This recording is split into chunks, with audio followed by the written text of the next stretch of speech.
বন্ধুরা, কেমন আছেন আপনারা? বটির মধ্যে আপনারা কি কখনো এর আগে ক্লিপের ব্যবহার করে দেখেছেন? হাতের মধ্যে চায়ের পাতা আপনারা দেবেন কিসের জন্য? নেল পলিশের বোতলের মধ্যে নারকেল তেলের ব্যবহার করবেন কেন? ফোনের মধ্যে আপনারা ক্লিপ লাগাবেন কিসের জন্য? তেলের প্যাকেট ফেলে না দিয়ে আপনারা কি কাজে ব্যবহার করতে পারেন? তেমনই কিছু ছোট ছোট ইউজফুল টিপস আমি আপনাদের কাছে শেয়ার করব। চলুন দেখে নেওয়া যাক আজকের প্রথম টিপসটা। ফোনের ব্যবহার আমরা কিন্তু প্রত্যেকেই কম বেশি করে থাকি। অনেক সময় আমরা রান্না বান্না করতে করতে বিভিন্ন ভিডিও দেখি বা ভিডিও করি, অনেক সময় বাচ্চারাও কার্টুন দেখে, তো যার কারণে আমরা কিন্তু হাত দিয়ে ধরে এতক্ষণ কেউই ফোনটা রাখতে পারি না, যার কারণে অনেকে ফোনের স্ট্যান্ড ব্যবহার করে থাকি। তবে সবার কাছে সবসময় দেখা যায় ফোনের স্ট্যান্ড থাকেও না, আবার কিনতে গেলেও অনেকটাই টাকা খরচ হয়। তো আপনারা কি করবেন, নিয়ে নেবেন দুটো জামা কাপড় মেলার ক্লিপ। এইভাবে করে ফোনের দুটো সাইডে যদি ক্লিপটা লাগিয়ে দিতে পারেন তাহলে দেখবেন সুন্দরভাবে কিন্তু স্ট্যান্ডের মতোই কাজ করবে। আর এটা কিন্তু কোনোভাবে পড়েও যাবে না, দেখতেই পাচ্ছেন আপনারা এতটা সুন্দরভাবে এটা সেট হয়ে থাকবে, নড়াচড়াও করবে না। আর এইভাবে আপনারা ভিডিও দেখতেও পারবেন, বাচ্চারাও কার্টুন দেখতে পারবে, কোনোই কিন্তু সমস্যা হবে না। আশা করছি আপনাদের এই টিপসটা কাজে আসবে। ভালো লাগলে লাইক করবেন। এখন চলে যাচ্ছি পরবর্তী টিপসে।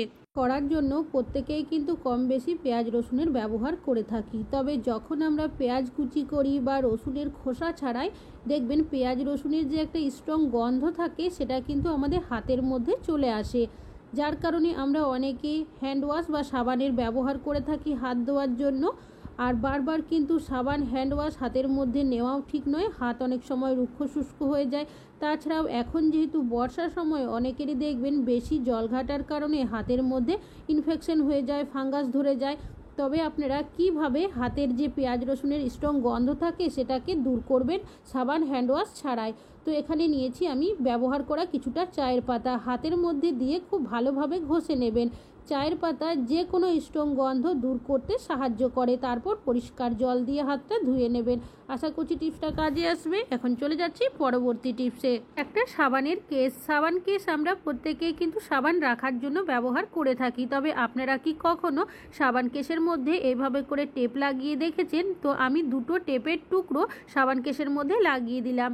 কি কাজে এটা ব্যবহার করবেন? আমরা যখন কেসের মধ্যে সাবান রাখি ডাইরেক্ট রেখে দিই, সেক্ষেত্রে দেখা যায় সাবানের মধ্যে যে এক্সট্রা জলটা থাকে সেটা কিন্তু সাবান কেসের মধ্যেই থাকে, সাবানটা তাড়াতাড়ি গলে যায়, বেশি দিন ব্যবহার করতে পারি না। তবে আপনারা সাবানটা ব্যবহার করার পর এভাবে কেসের মধ্যে রাখবেন। এতে কি হবে, সাবানের মধ্যে এক্সট্রা যে জলটা থাকবে সেটা ঝরে কিন্তু কেসের তলার সাইডে পড়বে, সাবানটা গলবে না, অনেক দিন আপনারা ব্যবহার করতে পারবেন। আমি কিছুটা জল দিয়েও আপনাদের দেখিয়ে দিয়েছি, দেখতেই পাচ্ছেন সব জলটাই কিন্তু কেসের তলার সাইডেই পড়ে গেছে। আশা করছি টিপসটা কাজে আসবে। ভালো লাগলে লাইক করবেন। এখন চলে যাচ্ছি পরবর্তী টিপসে। আমি এখানে নিয়েছি একটা তেলের প্যাকেট। আমাদের প্রত্যেকেরই বাড়িতে কিন্তু কোনো না কোনো তেল নিয়ে আসা হয়ে থাকে, তবে প্যাকেটটা কিন্তু আমরা প্রত্যেকেই ফেলে দিই।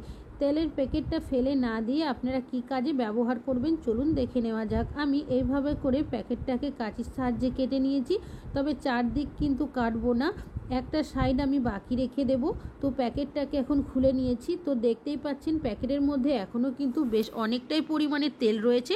তো এই তেলটা একটা পাত্রের মধ্যে প্রথমে আমি ঢেলে রাখবো। এই তেলের প্যাকেটটা আপনারা কিভাবে ব্যবহার করবেন সেটাই শেয়ার করব, তার আগে প্যাকেটটাকে সাইডে সরিয়ে রাখবো। আমি কিছুটা পরিমাণের আটা মেখে নিয়েছি, আপনারা ময়দারও ব্যবহার করতে পারেন। হাতের মধ্যে যে এক্সট্রা তেলটা রয়েছে সেটা এই আটাটার মধ্যে লাগিয়ে নিয়েছি, তারপর ছোট ছোট লেচি করে নিয়েছি।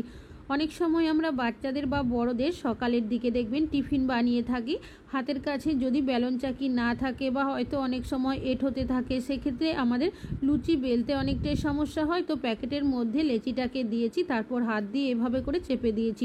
তবে অবশ্যই প্যাকেটের একটা সাইডে লেচিটা দেবেন না, মাঝখানে দেবেন। একটা প্লেট নিয়েছি, প্লেটের সাহায্যে প্রথমে দুটো সাইড চেপে নিয়েছি, তারপর হাতটা মাঝখানে রেখে এইভাবে করে চেপে চেপে আপনারা একটু ঘোরাতে থাকবেন, তাহলেই দেখবেন আপনাদের বেলন চাকি ছাড়াই খুব সুন্দরভাবে কিন্তু লুচি বেলে নেওয়া হয়ে যাবে। তাছাড়াও আমরা এইভাবে লুচি বেললে আলাদা করে তেলেরও ব্যবহার করতে হবে না, যেহেতু তেলের প্যাকেটের মধ্যেই বেলে নিচ্ছি। আশা করছি আপনাদের টিপসটা কাজে আসবে। ভালো লাগলে লাইক করবেন। এখন চলে যাচ্ছি পরবর্তী টিপসে। আমি এখানে নিয়েছি একটা আচারের জার।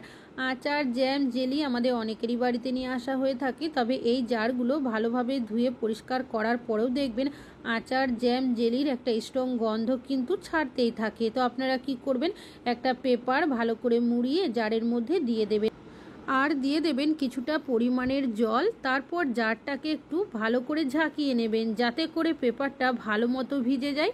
এইভাবে রেখে দেবেন আপনারা 10 মিনিটের জন্য। এইভাবে যদি আপনারা পেপারটা একটু জলে ভিজিয়ে জারের মধ্যে রেখে দিতে পারেন, যে কোনো স্ট্রং স্মেল দেখবেন এই পেপার অ্যাবজর্ব করতে খুব ভালো সাহায্য করে। তারপর পেপারটাকে আমি ফেলে দিয়েছি, পরিষ্কার জল দিয়ে ধুয়ে নিয়ে তারপর জারটাকে অবশ্যই আপনারা এইভাবে করে রেখে একটু শুকিয়ে নেবেন যাতে করে বাইরের হাওয়া বাতাস জারের ভেতরে যায়, সহজেই জারটা শুকিয়ে যায়। এখন চলে যাচ্ছি পরবর্তী টিপসে।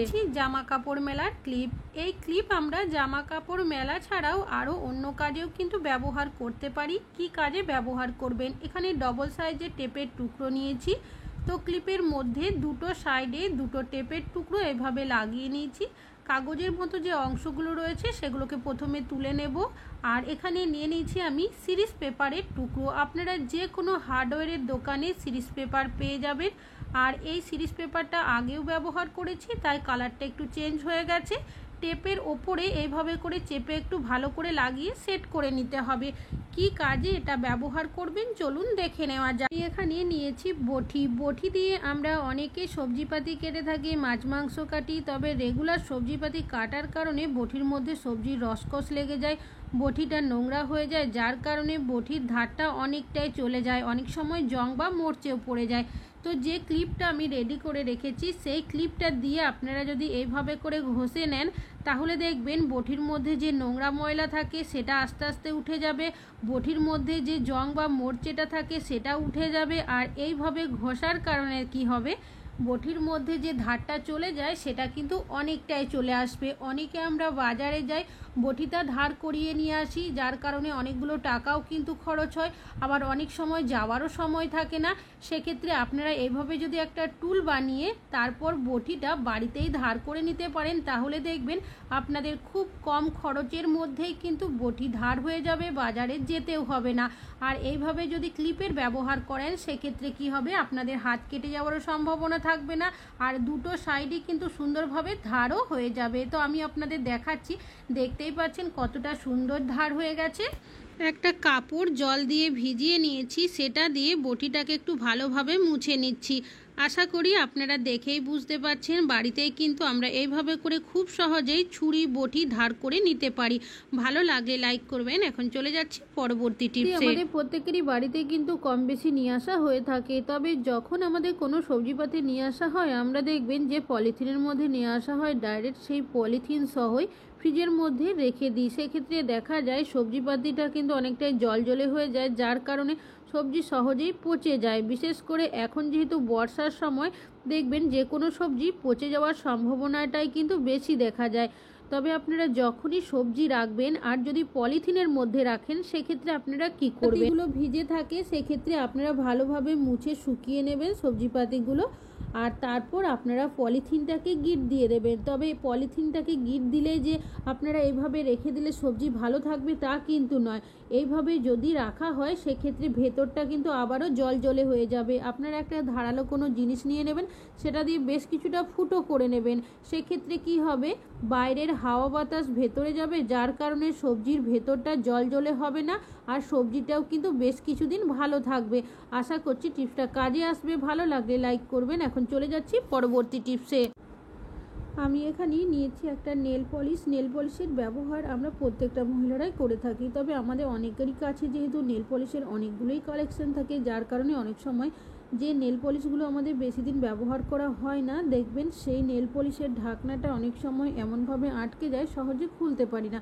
সেক্ষেত্রে আপনারা কি করবেন, নিয়ে নেবেন একটা রাবার ব্যান্ড। রাবার ব্যান্ডটাকে ঢাকনার মধ্যে এইভাবে করে দিয়ে 3 থেকে 4 বার ভালোভাবে পেঁচিয়ে নেবেন।